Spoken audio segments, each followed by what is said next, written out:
এ আমার দয়ার মালিক, তোমার রহমতের নজরে আমি শেখ সাদি তোমার বন্দার দিকে একটু তাকাও। মালিক, আমি তো নফসে আম্মার আর জিনজিরের মধ্যে, রশির মধ্যে, শিকলের মধ্যে আমি শেখ সাদি আবদ্ধ হয়ে গেছি। দয়া মায়া করে তুমি এই জিনজির থেকে আমাকে মুক্তি করো।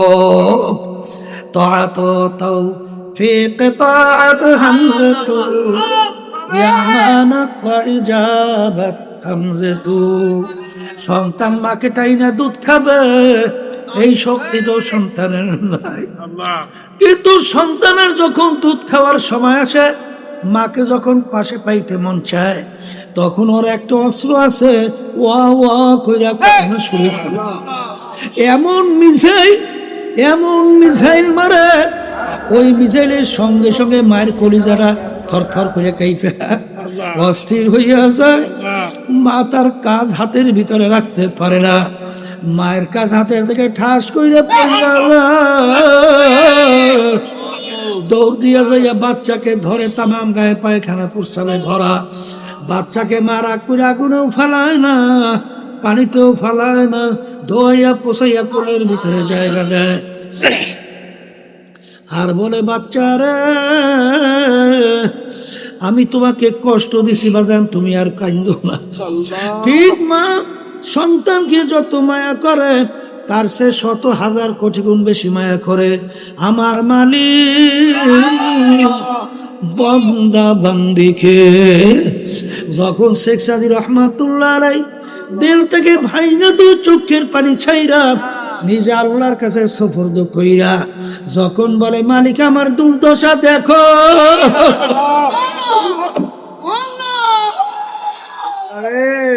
আমার দয়ার মালিক, আমি তো অসহায় হইয়া পড়ছি, তুমি একটু আমার দিকে তাকাও, দয়া মায়া করে নফসে আম্মারার জিনজির থেকে তুমি আমাকে মুক্তি দান করো।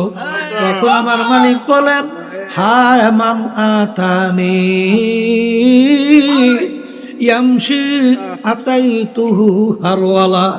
হে আমার বান্দা বান্দি, তুই যখন আমাকে পাওয়ার জন্য তুই যখন হাইটা হাইটা রওনা করলি, আমি রহমতের দরিয়া জোশ মাইরা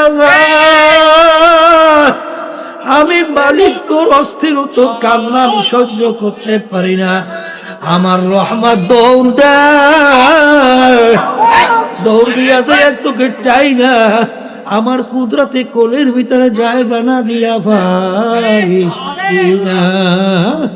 এই জন্য আমার বাজানদেরকে বলবো, পর্দালে মা বোনদেরকে বলবো, আজকে দুনিয়ায় বাজানরা যে কোনো কাজ করার জন্য কষ্ট করা লাগে, বাজার পুরস্কৃত হওয়ার জন্য কষ্ট করা লাগে। আর কিয়ামতের ময়দানে আমার মালিক মানুষগুলোকে 2টা ভাগে ভাগ করবেন।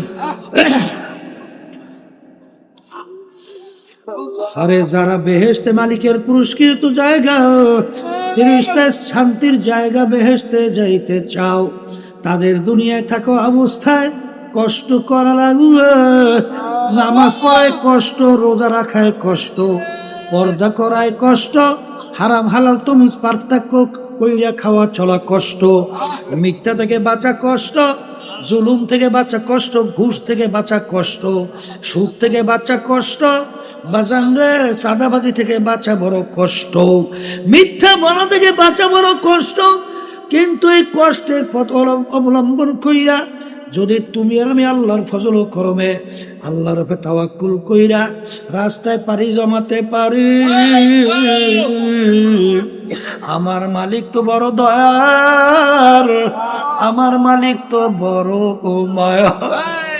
যখন বান্দা বান্দি আমার মালিককে পাওয়ার জন্য হিসাবাই আসিরা, হে বান্দা বান্দি কি নিয়ে আসছো? মালিক আপনি যেরকম চলার জন্য বলছেন সাধ্য অনুযায়ী চেষ্টা করছি। মালিক বান্দা বান্দি তোর অবস্থা তো আমি জানি, যা যা যা যাও যা, তোকে আমি মাফ কইরা সিরিজতে শান্তির জায়গা বেহেশত দান করলো। আল্লাহ আপনি আমার জন্য আমাদের সবার জন্য কবুল করে নেন। আমার ভাইদেরকে বলবো এই দেল তৈরি করার জন্য 5টা ঔষধ সকাল সন্ধ্যা আমার মালিককে নিয়ে একটু বৈশা আমার মালিককে স্মরণ করা লাগবে।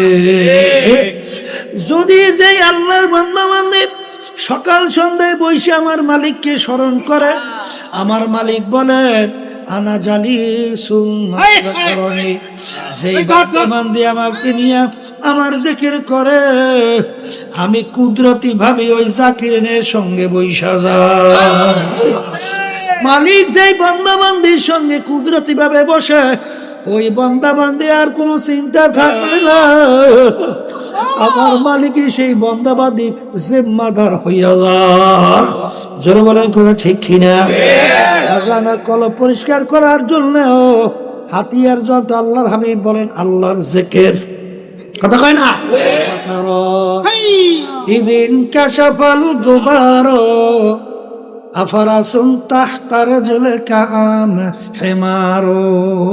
হে বড় লোক আমার বাবারা, হে ক্ষমতা সম্পূর্ণ আমার বাবারা, হে বড় বংশের আমার বাবারা, হে বড় শিক্ষিত আমার বাবারা, পর্দার মা বোনেরা, হে ধনী আমার বাবারা,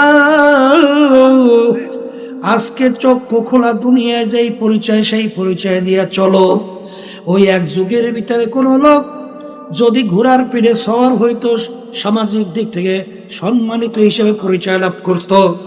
এক ব্যক্তি সম্মান কামাই করার জন্য অন্ধকারে ঘুট ঘুইটে অন্ধকার একটা গাধার পিঠে সওয়ার হইয়া দূর থেকে ঘোষণা করে আর যায় আমি অমুকের ছেলে অমুক, আমি ঘোড়ার পিঠে সওয়ার হইয়া যাই। তখন এক ব্যক্তিকে সূক্ষ্মভাবে দেখে ফেলল ও আসলে কোনো ঘোড়ার পিঠে সওয়ার না, একটা গাধার পিঠে সওয়ার। তখন সেই ব্যক্তি ডাক দিয়া বলে চুপ কর, অন্ধকার পরিষ্কার হোক, সূর্য আকাশে উঠুক, তখন তুমি দেখতে পাবে তুমি ঘোড়ার পিঠে না তুমি গাধার পিঠে। আজকে চক্ষু খোলা দুনিয়ায় অনেকে আমরা অনেকে পরিচয় দিয়া চলি, কিন্তু যেদিন তোমার আমার চক্ষের থেকে হায়াতের বেড়া পার হইয়া যাবে, যখন চিরতরে চক্ষু বন্ধ, তখন তুমি দেখতে পাবে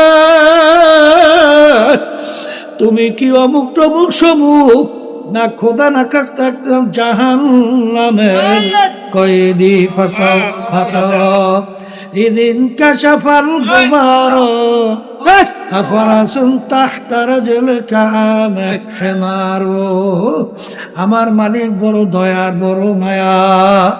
আমার মালিকের কাছে দোয়া করো, রব্বানা লা তুযিগ কুলুবানা বাদা ইয হাদাইতানা ওয়া হাব লানা মিন লাদুনকা রাহমা ইন্নাকা আনতাল ওয়াহ্হাব। মালিক আপনি আমাকে হেদায়েত নসিব করার পরে গুমরাহ কইরেন না। আল্লাহ আপনি আমাকে হেদায়েত নসিব করার পরে গুমরাহ কইরেন না। আমার দয়ার মালিক হেদায়েত নসিব করার পরে দয়া মা করে গুমরাহ কইরেন না। আল্লাহু আল্লাহ। আমার মালিক কিন্তু বান্দা বান্দি বাজার শুধু বাহ্যিক আমলের দিকে শুধু তাকায়া থাকে না। আমার মালিক ইন্নাল্লাহা লা ইয়ানজুরু ইলা সুওয়ারিকুম ওয়া আমালিকুম ওয়ালাকিন ইয়ানজুরু ইলা নিয়াতিকুম ওয়া কুলুবিকুম আও কামা ক্বালা আলাইহিস সালাতু ওয়াসসালাম। আল্লাহর হাবিব বলেন আল্লাহ রাব্বুল আলামিন শুধু বান্দা বান্দির বাহ্যিক আমলের দিকে তাকায়া থাকে না, আমার মালিক বান্দা বান্দির কলবের দিকে তাকায়া থাকে। এই জন্য বাজারদেরকে বলবো, বাজার আজকে দুনিয়ার মধ্যে একটু পেটে ব্যথা করলে সহ্য করা যায় না, মাথা ব্যথা করলে সহ্য করা যায় না, একটু গরম সহ্য করা যায় না, ঠান্ডা সহ্য করা যায় না, একটা পিটার সহ্য করা যায় না। আল্লাহর হাবিব বলেন যদি নাফরমান হইয়া কবরে যাও জাহান্নামের আগুন এসে কবর হইয়া যাবে। আল্লাহ আপনি আমাকে আমাদের সবাইকে মাফ করেন। আল্লাহ হাবিব বলেন ও আমার উম্মতেরা কোন কোন নাফরমানের কবরের মধ্যে 99 লাউন ফিকা ফিল আরদি মা আমবাতাত খাদরা 99 বিষাক্ত সাপ জমা হবে, নাফরমানকে পেঁচাইয়া টুকরাই থাকবে। এমন বিদার জমিনে দেখে মুখ করে ফুক দিল, ওই গাছপালা মাথা জাগাতে পারতো না। এই আযাব সহ্য করার শক্তি শক্তি দুনিয়ার কোনো মানুষের নাই। এই জন্য আমার ভাইদেরকে বলবো, পর্দারে মা বোনদেরকে বলবো, আমি আপনাদের জন্য দোয়া করে আমিও দোয়া চাই। মালিক যেন কালবে সালিম নিয়া, ইমানকে নির্বাচন কইরা, চোখে পানি নিয়া, কলম নরম কইরা, মালিকের পাগল হইয়া আল্লাহর হাবিবের তরিকা অনুযায়ী চইলা তারপর দুনিয়া থেকে বিদায় নিয়ে কবরে যাওয়ার তৌফিক দান করেন। হাদিসের মধ্যে আসছে, আল্লাহ রাসূল সাল্লাল্লাহু আলাইহি ওয়াসাল্লাম বলেছেন, মাই ইউরিদিল্লাহু বিহি খায়রান ইউফাক্কিহু ফিদ্দীন। আল্লাহ যাকে ভালোবাসেন, ইচ্ছা করেন, তাকে দ্বীনের সহি বুঝ দান করে। যত নেয়ামত আল্লাহর পক্ষ থেকে আসে, আল্লাহ দান করছেন, এর ভিতরে সবচেয়ে বড় নেয়ামত হলো হেদায়েত প্রাপ্ত হওয়া। উজারি কারি ইব্রাহিম সাহেব রাহমাতুল্লাহি আলাইহি তাকে একজন প্রশ্ন করছিলেন, হযরত, হেদায়েত আল্লাহর হাতে রাখলেন কেন? হযরত বলছিলেন, হেদায়েতের চেয়ে বড় নেয়ামত আর নাই, আর কিছু হতেও পারে না। আল্লাহ রাব্বুল আলামিন এই নেয়ামত তার হাতে এর জন্য রাখছেন, আল্লাহ চায় বান্দা বান্দি আমার কাছে হেদায়েত চাবে, আমি দান করব।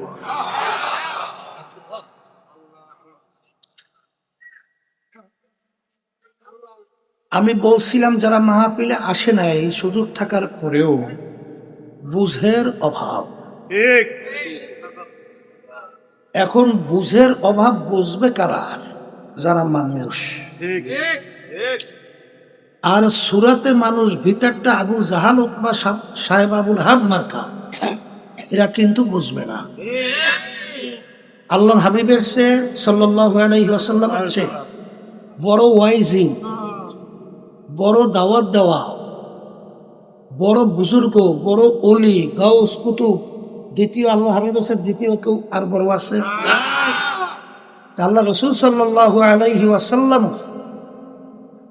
তার চাচা আবু জাহল সহ, আবুল আহাব সহ, এদেরকে কিন্তু হেদায়েত প্রাপ্ত করতে পারে না। এই জন্য মানুষের সুরাত আকৃতি হইলেই কিন্তু মানুষ হওয়া যায় না। মানুষ বলা হয় যার কলব নামক যে একটা পাশ, ওই পার যখন ভালো হয়ে যায়, তখন ওই মানুষটাই সৃষ্টির ভিতরে শ্রেষ্ঠ হয়ে যায়।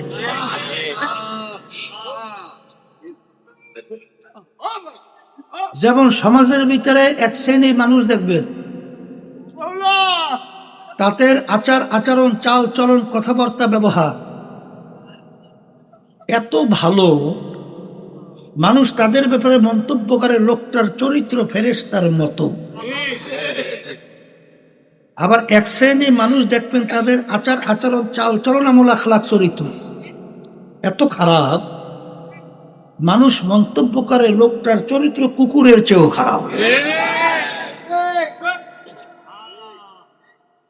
যেই লোকটার ব্যাপারে বলছিল লোকটার চরিত্র ফেরেশতার মতো, আর যার ব্যাপারে বলছিল কুকুরের চেয়েও খারাপ, বাহ্যিক দৃষ্টিতে মানুষের অঙ্গ প্রত্যঙ্গের দিক থেকে কোনো কিন্তু পার্থক্য দেখাতে পারবেন না।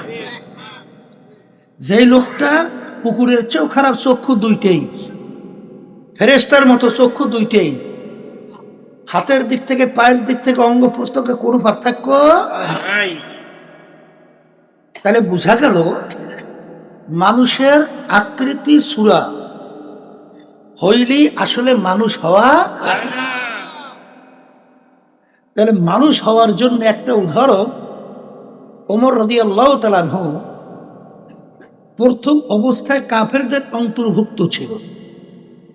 কাফেরদের ভিতরে মিটিং হয়েছিল, আল্লাহর হাবিব সাল্লাল্লাহু আলাইহি ওয়াসাল্লাম তার মাথা মুবারক কে কাইটা নিয়ে আসতে পারবে? নাউযুবিল্লাহ। কেউ সাহস পায় নাই। ওমর ফারুক রাদিয়াল্লাহু তাআলা খাপ থেকে তরবারি বের করে দাঁড়ায় গেছিল, আমি পারবো। নাউযুবিল্লাহ। শত লাল উট পুরস্কারের বিনিময়। ওমর রাদিয়াল্লাহু তাআলা তরবারি নিয়ে যায়। মাঝখানে কি ঘটনা হয়েছে আমরা অনেকেই জানি। অল্প সময়ের ব্যবধানে ওই তরবারি নিয়েই আল্লাহর হাবিব সহ ইসলামের পক্ষে প্রকাশ্যে রাজপথে নারায়ে তাকবীর স্লোগান দিয়ে রাস্তায় নামছিল। এখন বলেন তো, একটু আগে যে আল্লাহ রাসূল সাল্লাল্লাহু আলাইহি ওয়াসাল্লামকে কতল করতে রওনা করছিল, পরবর্তীতে যে ইসলামের পক্ষে আল্লাহর হাবিবের সঙ্গে নিয়ে রাস্তায় নামছিল, বাহ্যিক কোন অঙ্গ প্রত্যঙ্গ পার্থক্য হয়েছে? হাত কি দুইটাই ছিল, এখনো দুইটা আছে না বেশি হয়েছে? চোখের দিক থেকে পার্থক্য কিছু হয়েছে? অঙ্গ কোনো প্রত্যঙ্গে পার্থক্য হয়েছে? তাহলে যে কোনো একটা জায়গায় পার্থক্য হয় নাই? ওই পার্থক্যটা জায়গার নাম কি? তাইলে বোঝা গেল ওই কলবের উপরে ভিত্তি কইরেই মানুষ ভালো এবং মন্দ এইটা সার্টিফিকেট দেওয়া যাবে। কথা ঠিক না বেঠিক? আর আল্লাহ রাব্বুল আলামিন কুরআনুল কারীমের মধ্যে তার বেহেশত স্থায়ী শান্তির জায়গা মেহমানখানা, সেখানে কাদেরকে জায়গা দেবে আল্লাহ বলতেছেন, ইল্লা মান আতাল্লাহা বিকলবিন সালিম।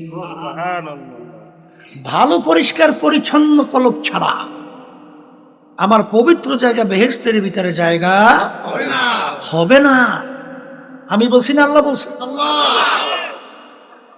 আল্লাহ রাব্বুল আলামিন কুরআনুল কারীমের বিভিন্ন সূরার ভিতরে বিভিন্ন জায়গায় আত্মশুদ্ধির ব্যাপারে, কলবের ব্যাপারে গুরুত্ব সহকারে কসম করিয়া প্রায় 11টার মতো কসম এক সূরার মধ্যে, قد أفلح من زكاها وقد خاب من دساها।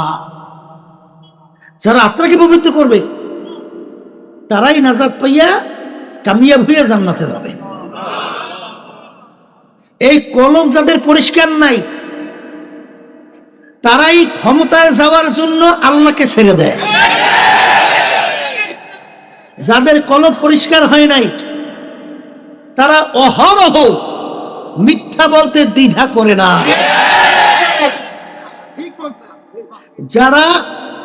যাদের কলব খারাপ হয়ে যায় তাদের লোগো থেকে আকিমুদ্দিন উঠাইতেও চিন্তা করে না।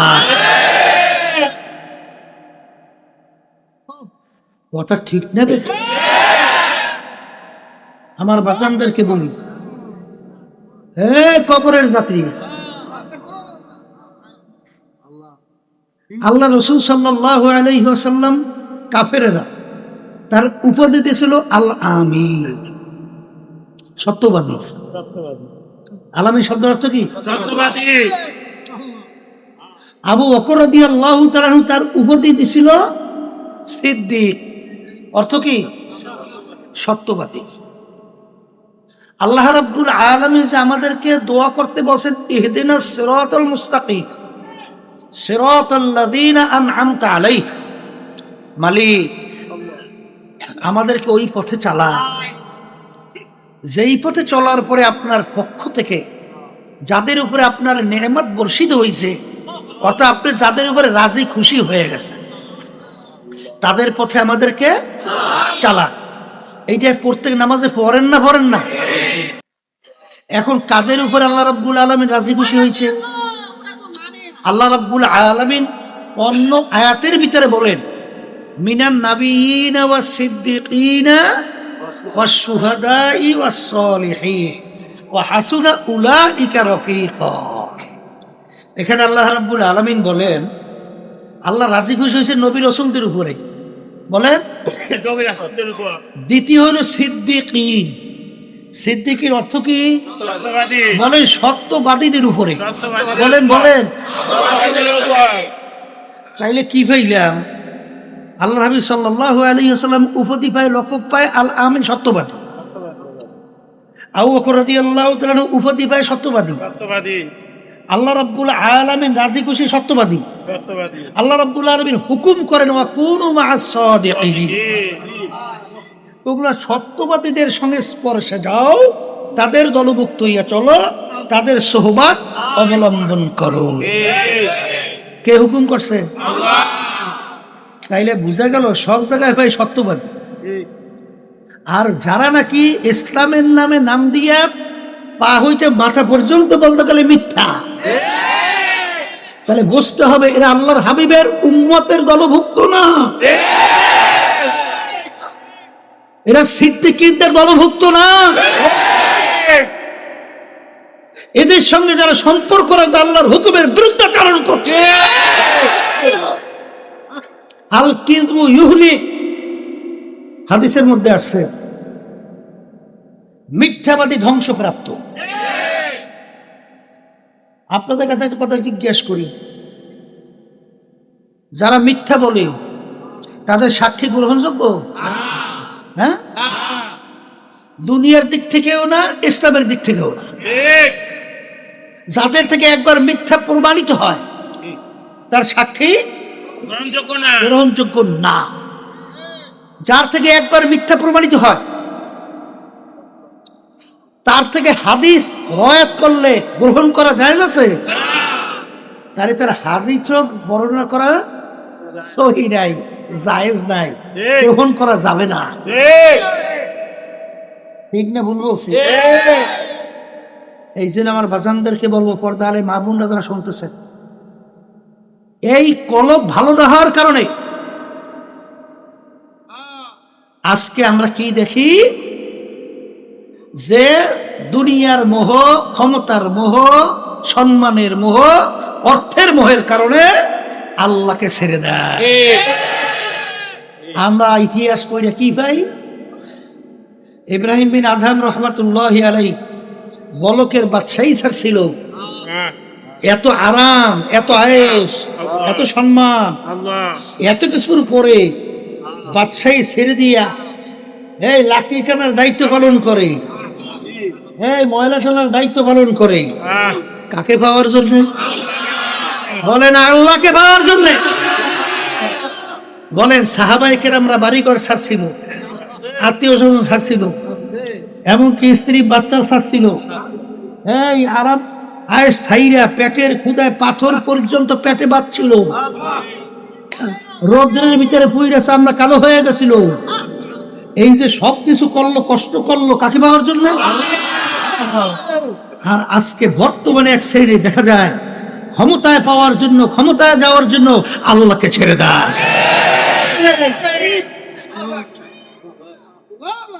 এখন এই বুঝটা আসবে কাদের ভিতরে গুরুত্ব সহকারে? বলেন যাদের কলব ভালো। আবার বলেন, আবার বলেন। আর যাদের কলব খারাপ এদের বুঝতে আসবেই না, বরং আমার কথাগুলো নিয়ে, আমাদের কথাগুলো নিয়ে তারা টিটকারি মারবে, হাসবে, বরং বিরোধিতা করতে হবে। কথা ঠিক কিনা? এই জন্য আমার ভাইদেরকে বলবো, পর্দা আলে মা বোনদেরকে বলবো, বাজান কল ভালো করতেই হবে, নালে কিন্তু আমার আব্বাজান রহমাতুল্লাহি আলাইহি একটু উদাহরণ দিয়ে বলতেন, কি বলতেন? নতুন দুলামেয়া, নতুন জামাই, নতুন নশা, নৌশা, বুঝলেন না? এখন নতুন দুলামেয়া বাড়িতে আসবে, তার জন্য এত সুন্দর ফুলের সাজে সজ্জিত বিছান তৈরি করে, এর চেয়ে সুন্দর থাকতে পারে? কারণ কি, নতুন দুলামেয়া আসবে, সুন্দর নতুন ফুলের বিছানায় তাইকে জায়গা। কথা ঠিক? কিন্তু দুলামেয়ার এমন পেট খারাপ হয়ে গেছে, দুলামের কি হয়েছে? এমন পেট খারাপ হয়েছে পানির মতো বাথরুম, নিয়ন্ত্রণ নাই। এখন এই অবস্থায় নতুন দুলামেয়া নতুন ফুলের বিছানায় জায়গা দেয়? আফসোস, নতুন দুলামেয়ার জন্য এত সুন্দর ফুলের সাজে সজ্জিত বিছান তৈরি করলাম, নতুন দুলামে আসবে আর তাকে নতুন বিছানায় জায়গা দেব, কিন্তু আফসোস দুলামের পেট খারাপ হয়ে গেছে, তাকে এই বিছানায় জায়গা হবে না, হসপিটাল নিয়ে যায়। আগে চিকিৎসা করো, হসপিটালে ভর্তি। আমার মালিক আমার আল্লাহ আপনার আমার জন্য স্থায়ী চিরস্থায়ী শান্তির জায়গা বেহেশত মেহমানখানা হিসেবে তৈরি করছে, কিন্তু শর্ত লাগাইছে, খবরদার রোগাগ্রস্ত কলব নিয়ে আমার এই পবিত্র জায়গা বেহেশতের মধ্যে হবে না। এখন খোদা নাখাস্তে কেউ যদি রোগাগ্রস্ত কলব নিয়ে আমার মালিকের দরবারে হাজিরা দেয়, আমার মালিক আফসোস করবে আর বলবেন, আফসোস ওদের জন্য আমি এত সুন্দর সাজে সজ্জিত বিছানা তৈরি করলাম, এমন সুন্দর জায়গা আর আমার জায়গা এত সুন্দর কেউ কোনোদিন দেখে নাই, কানেও শোনে নাই, কোনোদিন কল্পনাও আসে নাই এরকম এরকম সুন্দর হইতে পারে, তার চেয়েও সুন্দর।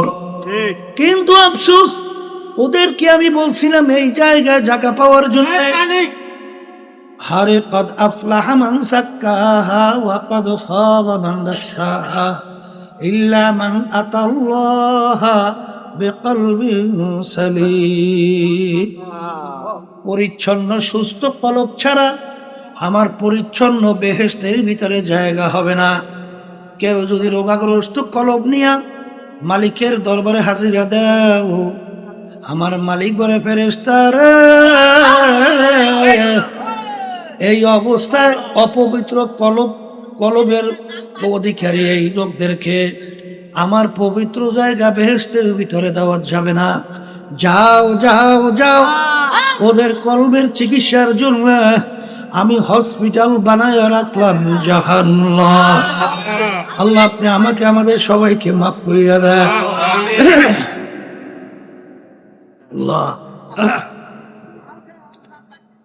এই কলবের রোগ কি কি ভালো করতে হইবে? হ্যাঁ, বলে উল্লেখযোগ্য 10 রোগ। বড় রোগের নাম বলে তাকাব্বুরি, হ্যাঁ, হিংসা, রিয়া, অজব, হুব্বে যা হুব্বে মাল, রাগ, গিবা শেখায় সহ এই বিভিন্ন ধরনের এই রোগগুলো কলবের উল্লেখযোগ্য রোগ। এই রোগগুলো যখন দূর করবে তখনই ওই মানুষটাকে ফেরেশতার চেয়েও সম্মানিত হয়ে যাবে। এই যাদের এই কলব ভালো হয়েছিল তাদের আব্বাজান রহমতুল্লাহি আলাইহি বলতেন, এই আম যদি ফাঁকে ওর বাহিরে কিন্তু রং ধরে। হ্যাঁ, এই আম যদি পাকে বলে হুজুর এক পদের সোরা রঙ, এই কথা বলো কেন, সোরা রং না আম আছে, সোরা রং বাহ্যিক ভাবে বুঝানোতে পাকছে, কিন্তু ভিতরে পাকার পরে ওর বাহিরে কিন্তু একটা আলাদা পরিবর্তন হয়, দেখলে বোঝা যায় যে ও পোক্ত হয়েছে। কথা ঠিক কিনা? তাই তোমার ভিতরে আত্মশুদ্ধি যদি আসে তোমার বাহ্যিক ভাবে তার রং ধরবে। যার বাস্তবতা হলো ওমর ফারুক রাদিয়াল্লাহু তাআলা আনহু অর্ধেক দুনিয়ার রাজত্ব করছিলেন, বাংলাদেশের মতো প্রায় 200 দেশের রাজা। এই ওমর ফারুক রাদিয়াল্লাহু তাআলা আনহু তিনি জেরুজালেম রওনা করছিলেন উটের পিঠে সওয়ার, গোলাম উটের রশি টানতেছে। আমির চিন্তা করলেন, গোলাম যে রোদ্রের ভিতরে রশি টানে সেও তো মানুষ, আর আমি তো উটের পিঠে বসে, আমিও তো মানুষ, তা ও রোদ্রে পুইরা সামনা কালো হয়ে যাবে আর আমি উটের পিঠে থাকবো না, এটা তো হয় না। এই চিন্তাটা আসছে কখন? যখন কল ভালো হয়েছে। কথা ঠিক কিনা? এই আবার শুনছি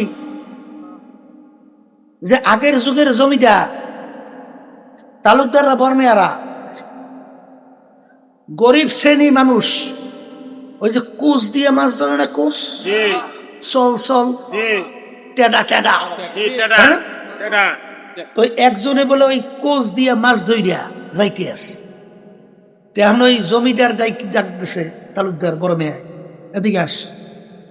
কলে এই মাছটা কেমনে ধরছো? কলে টেডা মাইয়া। কলে কিভাবে টেডা মাইয়া? কলে পানির ভিতরে সাঁতরাই দিয়েছে, তখন টেডা মাইয়া ধরছে। কলে পানি মধ্যে নাও, নামার বলে সাঁতরা, ওই ওর হয়ে টেডা মারছে।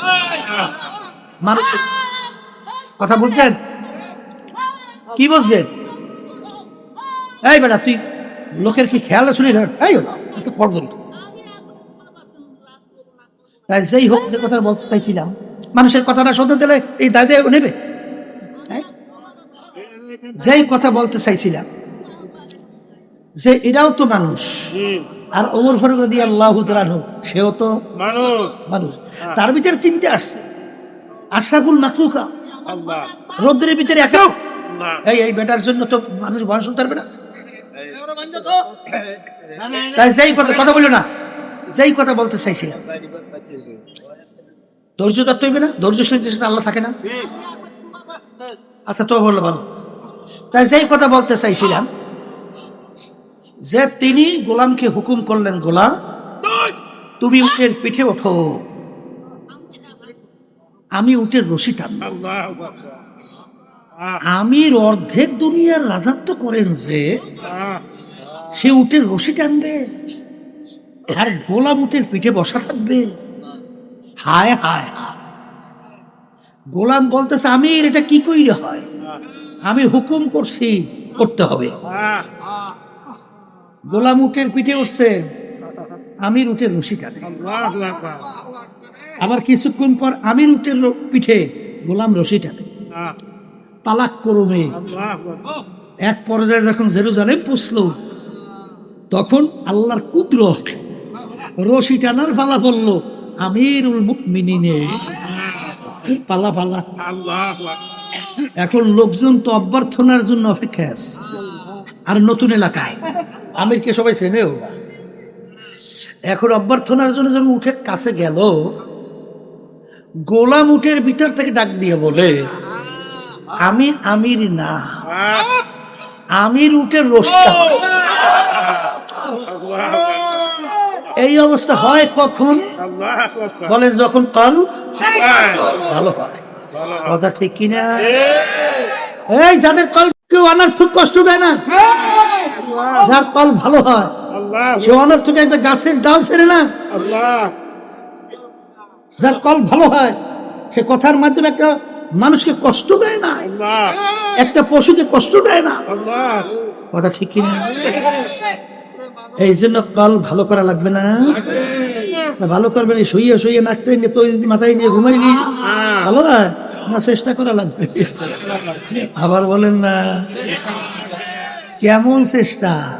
হায় হায়, রজায় নামিন জিহাদিল আসগর ইলা জিহাদিল আকবার। আল্লাহ হাবিব সাল্লাল্লাহু আলাইহি ওয়াসাল্লাম বলেন, সাহাবারা ছোট যুদ্ধের থেকে বড় যুদ্ধের দিকে রওনা করলাম। সাহাবায়ে কেরাম বলে আল্লাহর রাসূল সাল্লাল্লাহু আলাইহি ওয়াসাল্লাম এখন মাত্র যুদ্ধ করে আসলাম, এর চেয়ে আবার বড় যুদ্ধ কোনটা? আল্লাহ রাসূল সাল্লাল্লাহু আলাইহি ওয়াসাল্লাম বলেন, নফসের সঙ্গে জিহাদ করা এর চেয়ে বড় যুদ্ধ। নফসের সঙ্গে জিহাদ করা, আবার বলে জিহাদ করা, এর চেয়ে বড় যুদ্ধ। এই জন্যই আল্লাহর কুতুবেরা আমাদের নাম রাখছে মুজাহিদ। নাম রাখছেন কি? বলেন না। এই জন্য মুজাহিদ কমিটি নীতিমালার ভিতরে লেখা আছে, সার্বক্ষণিক শয়তান এবং নফসের বিরুদ্ধে জিহাদ। কথা ঠিক কিনা? কিতাবের ভিতরে আছে মান আরাফা নাফসাহু ফাকাদ আরাফা রাব্বা। যে নিজের নফসের পরিচয় লাভ করতে পারছে সেই আল্লাহকেও পাইয়া পরিচয় লাভ করতে পারবে। কথা ঠিক কিনা? হে আল্লাহর বান্দারা, আল্লাহর ওলিদের ইতিহাস পড়েন। খালি দরবেশ হইতেছেন, বুজুর্গ হইতেছেন, আরে বুজুর্গের ইতিহাস পড়েন। আল্লাহ নবীর ইতিহাস পড়েন, সাহাবায়ে কেরামদের ইতিহাস, এরপর বুজুর্গ হইলেন। এই জন্য তো আল্লাহ নবীরা খালি দোয়া করত, বুজুর্গি কি নেহি হামকো জরুরত, বুজুর্গি কি নেহি হামকো জরুরত, গোলাম আপনা বানালে খোদায়া। এ আমার দয়ার মালিক, আমার দরবেশি বুজুর্গি কোনো দরকার নাই, দয়া মায়া করে আপনি আমাকে আপনার গোলাম হিসেবে কবুল করে না। আল্লাহুম্মা আমিন। কিসের দরবেশি আর কিসের, হ্যাঁ? আল্লাহর কাছে বান্দা হওয়ার চেষ্টা করি, আল্লাহর কাছে বান্দি হওয়ার চেষ্টা করি। আমিন। কারণ আল্লাহ রাব্বুল আলামিন আবদিয়াতের দরজা সবচেয়ে বড়। আল্লাহ রাব্বুল আলামিন তার রাসূলের উপরে দিয়েছে আবদুহু ওয়া রাসূলুহু, আগে আমার বান্দা এরপরে আমার রাসূল। কথা ঠিক কি না? এই জন্য কি করা লাগবে? বলেন মুজাহাদা করা লাগবে। আবার বলেন হ্যাঁ, মুজাহাদা করতে হলে একটা নিয়ম অনুযায়ী করতে হবে। কথা ঠিক কি না? এই ডাক্তাররা চিকিৎসা করে, প্রেসক্রিপশন করে, কি প্র্যাকটিক্যাল, তাদের এই ইন্টারনি আছে না, এক বছর প্র্যাকটিক্যাল। কারণ আসলে কোন রোগটায় কি ঔষধ কিভাবে ডোজ দিলে রোগটা ভালো হবে, এই জন্য তারা ওই থিওরি অনুযায়ী পরীক্ষা করিয়ে এরপরে ওই রোগ অনুযায়ী প্রেসক্রিপশন করে। আল্লাহর ওলিরা মানুষ হওয়ার জন্য, কলকে ভালো করার জন্য এই কোন কোন পদ্ধতিতে কিভাবে মুজাহাদা করতে হবে তারা কইরা, যখন নাকি ওইটা তারা আল্লাহর রহমতে ফল ভালো পাইছে, তখনই তারা আল্লাহর অন্য বান্দা বান্দীদেরকে এই ফলটা শুনাইয়া এই লাইনে মুজাহাদার জন্য আপনাকে আমাকে প্রেসক্রিপশন করছে। কথা ঠিক কিনা? সব জায়গায় চালাকি চলে না, অত জায়গায় ইঞ্জিনিয়ারিং বুদ্ধি চলে না। যদি ইঞ্জিনিয়ারিং বুদ্ধি করতে যান তাহলে কিন্তু আপনি ফেল করবেন। কি করবেন? ফেল করবেন। আমাদের উদ্দেশ্য কি? কল ভালো করা, ইমান নির্বাচন করা, নেক আমল বাড়ানো, চোখে পানি নিয়া, কলম নরম কইরা, মালিকের হুকুম নবীর তরিকা অনুযায়ী চইলা কবরে যাওয়া। এখন আমাদের এই কাজটা করতে হইল। কোন প্রেসক্রিপশন অবলম্বন করলে আমাকে বাধা দেওয়া না রোগগুলো ভালো হবে, যেই পথে চলতে আমাদের রোগ বাধা দেয়, সেই শত্রুদেরকে পরাস্ত করতে পারবো, তখনই সেই পথ ধরে আমাদের হাঁটতে হবে, দলাদলি বুঝি টুঝি না। কথা ঠিক কিনা? গ্রামে একটা কথা আছে, ডাক্তার দেখাবার পরে এখন অনেকদিন মতো ডাক্তার দেখাইছে, প্রেসক্রিপশন করছে, ঔষধ খায়। এখন জিজ্ঞেস করে একজন, কে তোমার রোগী কেমন আছে? বলে রোগী কেমন আছে কি বলবো, আগে তো বাইরে যাইয়া মানে বাথরুমটা তো সারতে পার, এখন একেবারে বিছানে। উন্নতি হয়েছে না অবনতি হয়েছে? তাইলে আপনি পীরের কাছে যাইবেন, যে কোনো মুরব্বীর কাছে যাইবেন, যাওয়ার পরে আপনার যে রোগগুলো সারার কথা সেগুলো না সাইয়া বরঞ্চ আরো অবনতি হয়, তাহলে সেই ডাক্তারের কাছে কোনো পাগলও যায়। এই জন্য আব্বাজান বলতেন না, যারা চরমনাইতে আসেন, যারা চরমনাইতে আসেন 100 হোক, 200 হোক, 300 হোক, নেওয়ার পরেও যদি আপনাদের কোনো পরিবর্তন না আসে, তাহলে বুঝতে হবে আমি ডাক্তারের মাধ্যমে আপনার রোগ ভালো হবে না, আপনারা এখান থেকে যান, আর একজন ডাক্তারের পরামর্শ নেন। কারণ কবরে যদি পরিচয় দেন আমি চরমনাইয়ের মুরিদ, আমাদের কবরে যাইতে হইবে কলব পরিষ্কার কইরা, নেক আমল বাড়াইয়া, আল্লাহর খাস বান্দা বান্দি হইয়া, আল্লাহর হাবিবের নবীর তরিকা অনুযায়ী চইলা তারপর কবরে যাওয়া লাগবে। কবরে কিন্তু কোনো দলাদলি বলেন নাই নাই। আজকে তো আমরা অনেকে দল শিখছি, দলে পড়ছি, তো দল যদি ইসলামের বিরুদ্ধাচরণ করে তারপরে সেই দল করে তো করে। তাহলে তুমি দল করো কি আল্লাহকে রাজি খুশির জন্য, না তুমি নফসের খোরাকি তুমি বাস্তবায়নের জন্য? তাহলে তুমি নফসের গোলাম হইছো, আল্লাহর গোলাম হও নাই। তাহলে তুমি নফসের গোলাম অনুযায়ী চলো, তুমি আল্লাহর হুকুম অনুযায়ী চলো না। কথা ঠিক কিনা?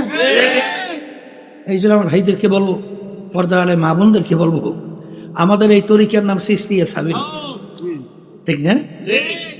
এই তরিকার 5টা ঔষধ তরিকার আল্লাহর কুতুবের আমাদের জন্য রেখে গেছে। বুদ্ধিমানী চালাকি চলবে না। অনেকে অনেকে যুক্তি দেয়, ওরে পাগল, যুক্তি এক জিনিস, বাস্তবতা আরেক জিনিস।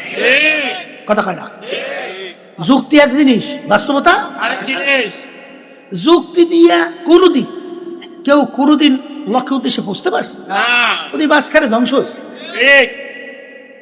এই জন্য যুক্তি মুক্তি ছাড়তে হইবে। এই জন্যই আল্লাহ রলিলে বলতেন, আলী রাদিয়াল্লাহু তাআলা বলছিলেন, আদমুদা মাকলে দুরান দিশের, আজমুদা মাকলে দুরান দিশের, বাদা জিদে ওয়ানা সাজাম খেশের। হে আমার দয়ার মালিক, আমি আমার নিজের বুদ্ধি জ্ঞান আমি সবকিছু আল্লাহ এবং আল্লাহ রসুলের হাতে সুপর্দ করলাম।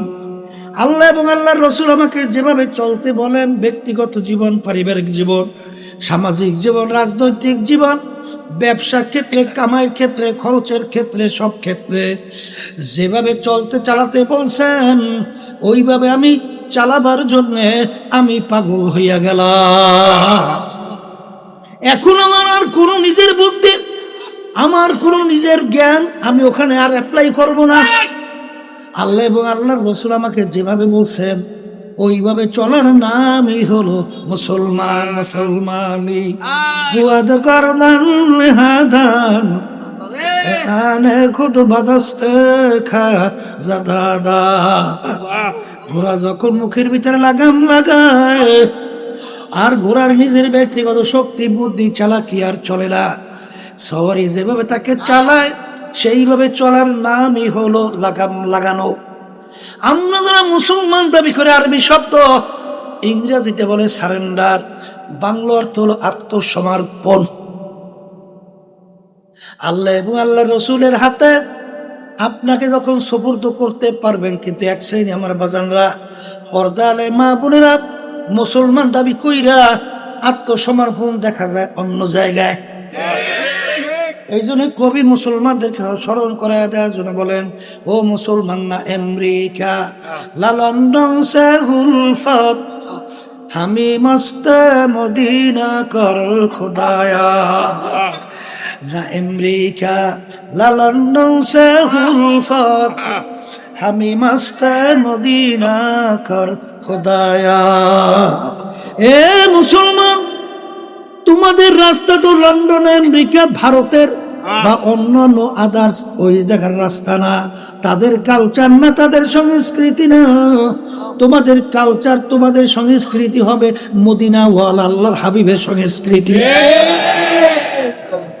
কি মিলাইয়ে দেখা যায়? মিলাইয়ে দেখা যায়? দেখা যায়, দেখা যায়। হে মানা হাব্বা শাহী রাখসারা জিকির কুল্লু কুল্লু এনাই আতার শাহুবি মাফি। ঘটনাটা কি? ঘটনাটা কি? মোমেন দাবি করেন, ওদিকে আল্লাহ রাসূল সাল্লাল্লাহু আলাইহি ওয়াসাল্লাম ওমর রাদিয়াল্লাহু তাআলা বলেন, এই ওমর রাদিয়াল্লাহু তাআলা বলে যায়, আল্লাহ রাসূল সাল্লাল্লাহু আলাইহি ওয়াসাল্লাম, আমি সব কিছু চিন্তা ভাবনা করে দেখছি, সব জিনিসের চেয়ে আপনাকে আমি বেশি মহব্বত করতে পারছি, কিন্তু হে আল্লাহর হাবিব, আমি আমার নিজের জানের চেয়ে আপনাকে আমি বেশি মহব্বত করতে এখনো পারি নাই। আল্লাহ রাসূল সাল্লাল্লাহু আলাইহি ওয়াসাল্লাম ধমক দিয়ে আর সুরে বলেন, ওমর, যতক্ষণ পর্যন্ত তুমি আমাকে তোমার নিজের জানের চেয়ে, জীবনের চেয়ে বেশি মহব্বত করতে পারবে না, কামেল মোমেন হতে পারবে না। ধমকের সঙ্গে সঙ্গে ওমর রাদিয়াল্লাহু তাআলা বলেন, হে আল্লাহ রাসূল সাল্লাল্লাহু আলাইহি ওয়াসাল্লাম, আমি খোদার কসম করে বলছি, এখন আমি আমার নিজের জানের চেয়েও আপনাকে আমি বেশি মহব্বত করতে পারছি। কি বুঝলেন?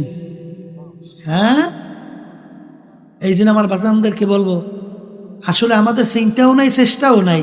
মুরিদ খালি নাম লেখাইলে তো হবে না বাজান, কামে না দেখাইলে মুরিদ হয়? হ্যাঁ, ওই চেষ্টা চিন্তা কি? অনেকের ভিতরে তো কমতে আছে, আস্তে আস্তে দেখতেছি। আল্লাহ মাফ করুক আমাকে সহ সবাই। ওদিকে দেখেন আল্লাহর ইতিহাস বললে তারা চেষ্টা কিভাবে করছে। শেখ সাদি রহমতুল্লাহি আলাই এত বড় জবরদস্ত আলেম, এত বড় বুজুর্গ, এত বড় আল্লাহর ওলি, এত বড় মানে বিশ্ববিখ্যাত, সে বলতেছে কারিমা বেবাক সাহেবার হালমা কে হাসতা মাসিরে কামন্দে হাওয়া। জিকির করবে আল্লাহ, জিকির করবে না ছাড়িয়ে দেবে? এই ও করবেন কারা? যারা পীরের মুরিদ তারা করবেন না। পীরের মুরিদ ছাড়া তারা আল্লাহর জিকির করবেন না। এই হুকুমরা জিকির করা কি খালি পীরে না, আল্লাহর প্রতিটা বান্দাবান্দি মুমিন মুমিনাতে হ্যাঁ রাখে হাত নামা। কি মনে করেন?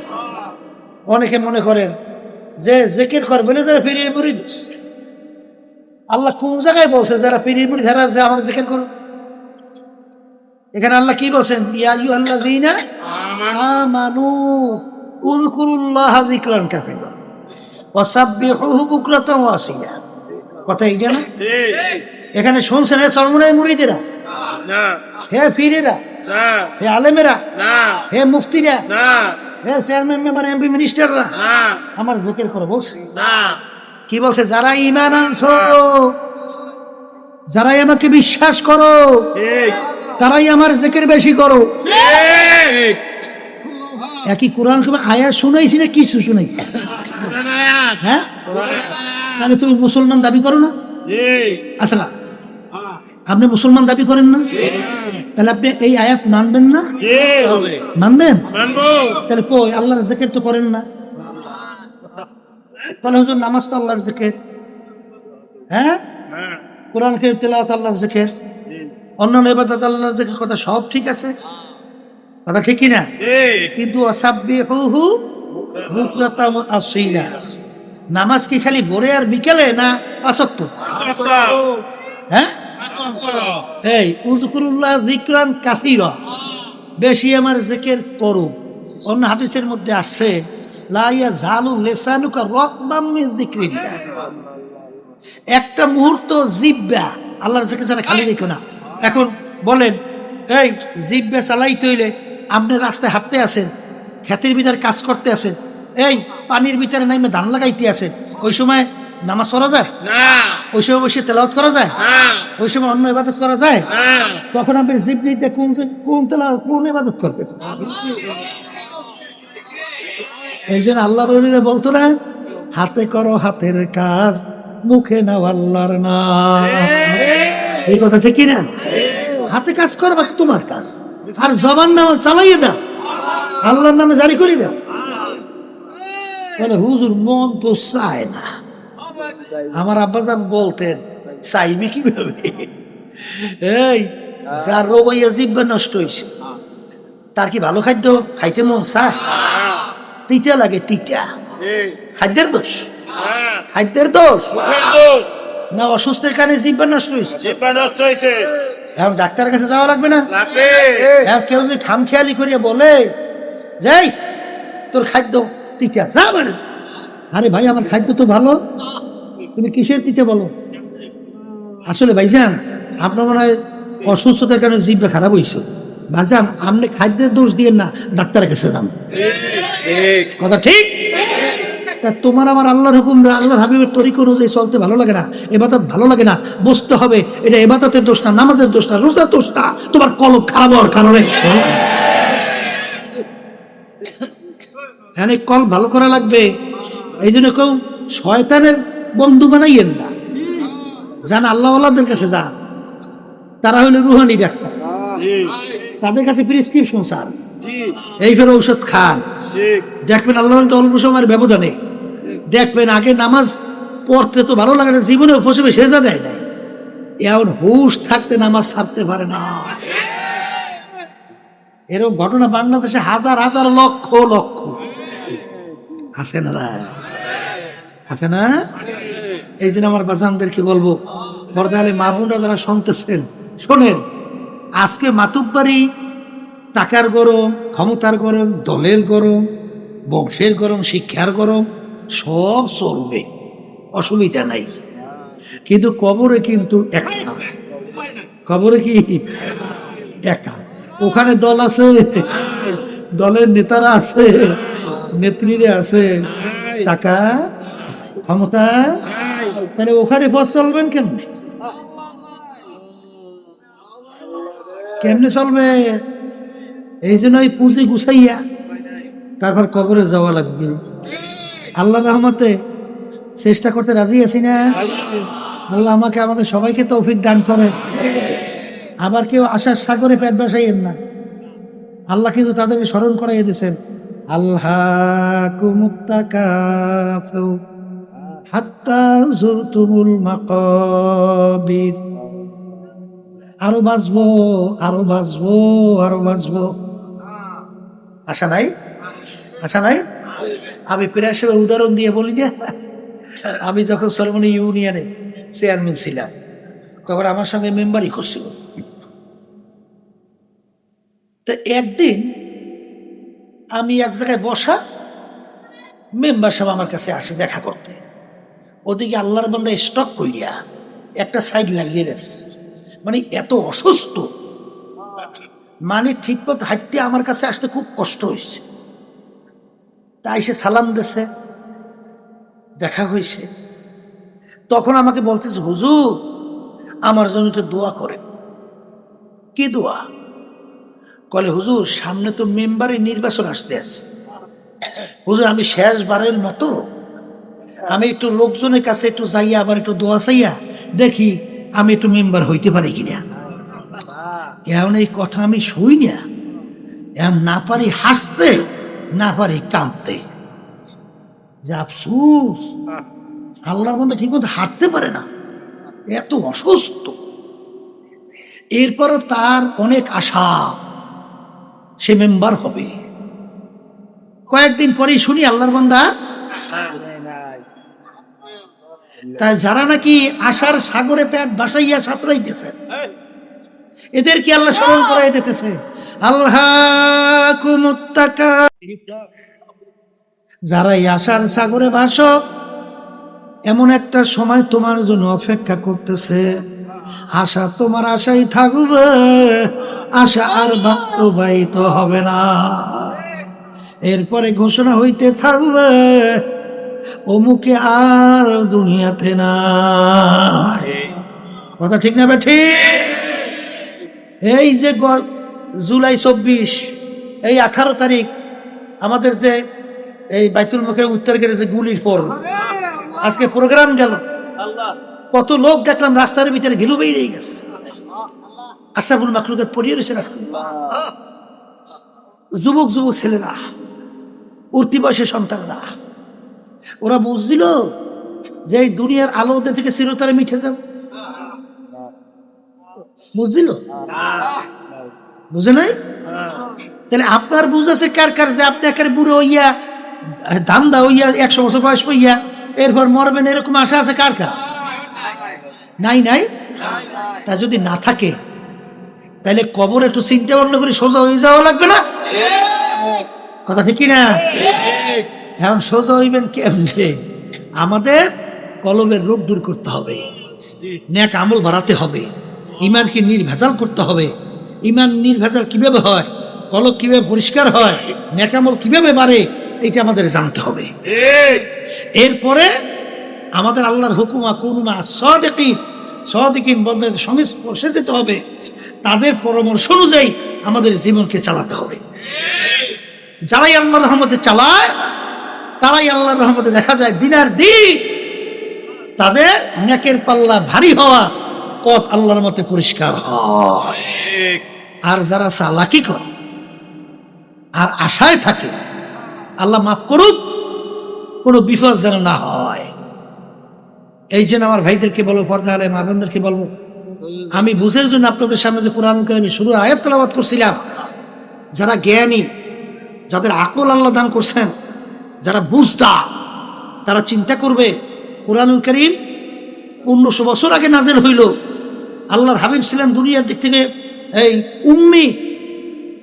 সেই কোরআন কারীমের শুরুতে চ্যালেঞ্জ দেওয়া আয়াত, জালিকাল কিতাব লা রাইবা ফি। এত আবিষ্কারের যুগেও কেউ কোরআন কারীমে একটা ভুল বের করতে পারে নাই। বরঞ্চ যারাই নাকি রিসার্চ করে তারাই কিন্তু কালিমা কইরা ইসলামের পথ ধইরা আখিরাতের চিন্তায় মগ্ন হয়। কথা ঠিক কিনা? এরপরেও যারা নাকি মাতুব্বারি চালাকি করে ঘোরেন, তাদেরকে শুনেই রেখে যায় ওই কবির কবিতা, মামি ঘরের পিঠা করো, দুই চোখের পানি পালাও, বাবারে কান্দ আর কান্না মাসে মন তুলরে মা। একদিন এই ঘরের দরজা দিয়া নতুন বউ হইয়া উঠছিল রে মন। কত মেয়ে লোকে শরবত খাওয়াইলো, কত মেয়ে লোকে বাতাস করলো, আর এমন একটা দিন আসবে এই ঘরের দরজা দিয়া মরা লাশ হইয়া বের ছেলে কানবে মামা করে, মে কানবে মামা করে,